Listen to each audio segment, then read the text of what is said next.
Broca and Wernicke's area. Berbicara dan bahasa adalah kunci berjalannya hubungan dengan baik. Storyteller, White Rose.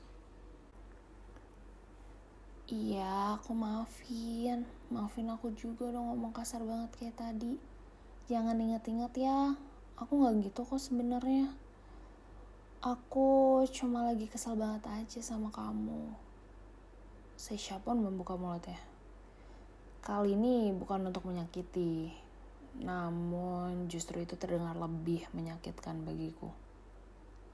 Seolah seperti rentetan kata-kata bualan yang membuatku semakin muak. Syah, ya sudah. Mungkin kita cukup sampai sini aja ya. Aku rasa aku masih butuh banyak belajar soal hubungan seperti ini. Aku masih belum mampu kalau harus berlanjut ke tahap yang lebih serius lagi. Kamu juga pasti tahu itu. Karena ya kamu udah merasakan kan selama 5 tahun sama aku gimana. Perih. Hanya aku pikir ini akan lebih baik. Enggak sayang, enggak. Kan tadi aku udah minta maaf. Ini salah aku. Ini salah Seisha kok. Yaudah kita break aja ya. Gak apa-apa kok kalau kamu butuh waktu silahkan. Kita break. Kalau udah siap, kamu bisa bilang ke aku, oke? Seisha kemudian berdiri menghampiri. Aku pun akhirnya memutuskan untuk beranjak dan berniat untuk pulang. Seisha terus mengikuti sambil berkata-kata manis tak henti. Aku berhenti tepat setelah aku membuka pintu mobil. Aku antar pulang ya, terakhir kalinya. Dia kaget mendengarnya, sangat jelas terlihat pada ekspresi wajahnya. Samar-samar, aku mendengar gelak tawa dari kejauhan. Ada yang perlahan mendekat. Oh, keluarga tadi toh. Cepet juga mereka belanjanya, batinku. Sebelum mereka semakin mendekat, aku buru-buru masuk ke mobil. Sebelum drama antara aku dan Seisha berlanjut di tempat umum. Melelahkan memang punya hubungan seperti ini. Sudahlah. Lain kali mungkin tidak lagi. Atau langsung saja gak usah bertele-tele seperti sekarang. Sepanjang perjalanan hanya ada lantunan lagu dan selingan panggilan dari Seisha yang bahkan tidak aku respon sama sekali. Entahlah, aku kadang berpikir mungkin aku layak menjadi salah satu pria brengsek. Maka dari itu aku dipertemukan dengan sosok seperti Seisha yang sejenis. Lucu sekali cara kerja dunia ini ya Tuhan. Musik berhenti. Saat kulihat layar di dekat dashboard tertera nama ayah. Tumben, batinku. Aku angkat dan berbicara biasa. Seisha pun mendengar. Halo, ada apa ya? Tumben. Hei nak, biasakan dulu siapa yang baik ayahmu ini. Dan tanyakan kabar, to the point sekali kamu ini. Aku hanya tertawa mendengarnya. Baru saja tadi aku teringat untuk berkumpul dengan keluarga. Karena melihat salah satu keluarga di parkiran PVJ. Nak Enzo, lusa free tidak? Tanya ayah. Iya ya, sepertinya. Kenapa? Apakah hari kosongku yang cerah tidak bisa tenang tanpa gangguan apapun? Ya sudah, lusa ke rumah ya Kenzo. Sekalian kita kumpul. Dan mau ada teman ayah pas kuliah juga sama keluarganya mumpung lagi ke Bandung. Oh iya ya. Nanti habis praktek di RSHS langsung aja deh Kenzo ke rumah ya. Bisa macet di jalan. Aku akhiri percakapan dengan ayah. Ya ayah ataupun ibu tidak ada yang pernah bertanya soal hubunganku dengan Seisha. Mereka pernah sekali berkomentar. Itu pun bukan yang cukup baik untuk dijelaskan detailnya. Sampai juga akhirnya di rumah Seisha, batinku. Arasya, aku bisa ikut kok kalau kamu mau ajak aku lusa. ucap Sesha sebelum membuka pintu mobil. Aku menghela nafas panjang untuk kesekian kalinya pada hari ini. Syah, kita udahan ya. Aku serius. Jangan persulit keadaan ini ya.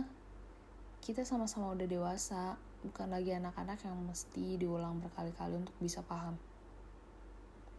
Sekali lagi aku minta maaf. Hence, as long as you spend your time with me, I don't even treat you well. Sekarang belum terlambat untuk kamu buat buka hati dan mencari yang benar-benar kamu inginkan. Kamu cantik, cerdas, dan banyak di luar sana yang mau sama kamu dengan tulus. Oke? Sisha hanya menganggukkan kepala lalu keluar tanpa sepatah kata pun. Hari ini benar-benar melelahkan, lebih melelahkan daripada sekedar melakukan operasi 10 jam dengan alat-alat yang tidak ringan. Siang ini aku memutuskan untuk makan di luar bersama beberapa teman sejawat. Halo? Iya, jadi hayu.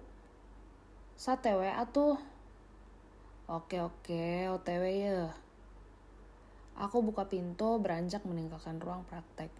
Sambil bertanya basa-basi pada perawat. Teh, saya makan di luar dulu ya. Tinggal berapa lagi pasiennya? Oh iya dok, siap. Ada 5 lagi kok dok, santai, hehe. Aku acungkan jempol sambil berjalan cepat. Dan tidak sengaja menyenggol lengan seseorang. Pasien. Sampai pada akhirnya aku dan sosok itu pun berhenti melangkah dan saling menoleh. Oh, punten teh, ucapku pada sosok gadis yang lengannya cukup keras tersenggol olehku. Setelah diperhatikan lagi, sepertinya pernah lihat wajah gadis itu baru-baru ini. Di mana ya? Dia hanya unjuk gigi lalu masuk ke ruangan bedah plastik. Wah, bedah plastik. Otak ini ada apa sih mikirnya? Jadi makin gak beres saja. Aku lihat dari kejauhan mereka sedang bercengkrama sambil tertawa. Sudah lama ya tidak bertemu mereka. Ada Reza, anak bedah umum. Ada Tias yang sedang ambil residensi anak dan... Jo kemana? Sapa aku pada mereka. Katanya masih ada 1 pasien lagi. Katanya sih kasihan dari luar kota. Titipan dokter senior siapa ya, lupa namanya. Nggak tahu apa gitu katanya tadi. Jelas Reza.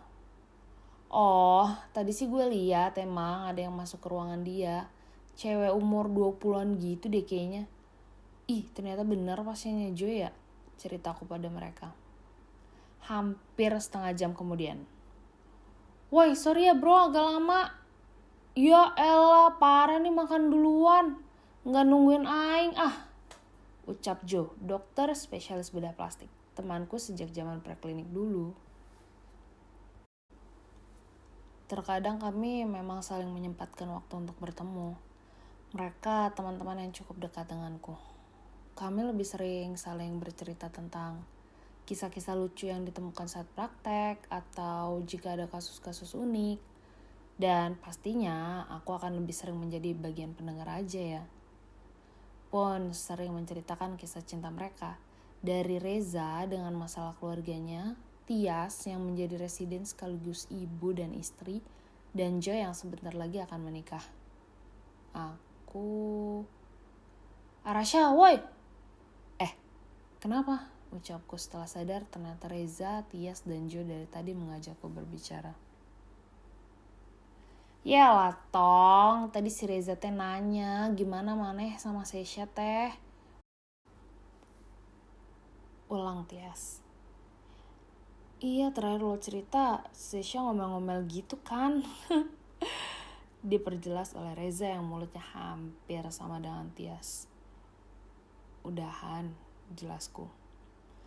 Hah? Kenapa? Lo yang pedatin? Terus, lo mau cari cewek di mana lagi, Tong? Kapan married mungkin, Arasha? Ya, semua berbicara. Jadi bikin sakit kepala aja mereka ini. Ya udah, gue balik dulu ya. Masih ada pasien nih gue. Aku menyela mereka yang masih memusikkan aku dengan kehidupan pribadiku.